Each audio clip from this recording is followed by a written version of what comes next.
एका विहिरीत सापडलेला एका महिलेचा मृतदेह.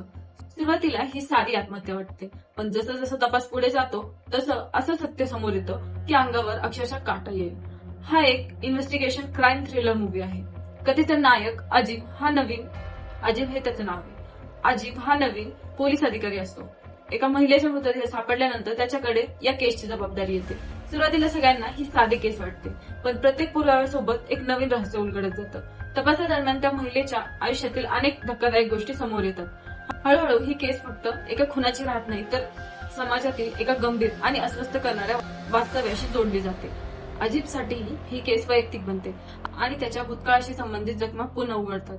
रोशन मॅथ्यूने पोलीस अधिकाऱ्याची भूमिका खूप नैसर्गिक साकारली आहे. चित्रपटात अनावश्यक मसाला नाही, संपूर्ण फोकस तपास आणि भावनिक कथानकावर आहे. काही ठिकाणी चित्रपटाचा वेग थोडा नॉर्मल वाटू शकतो, पण शेवटपर्यंत उत्सुकता कायम राहते.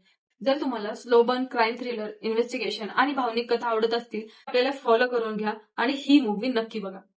पण शेवटी नेमकं सत्य काय असतं आणि त्या महिलेसोबत खरं काय घडतं हे जाणून घेण्यासाठी तुम्हाला चित्रपट पाहावा लागेल. हा चित्रपट जिओ हॉटस्टारवर अवेलेबल आहे.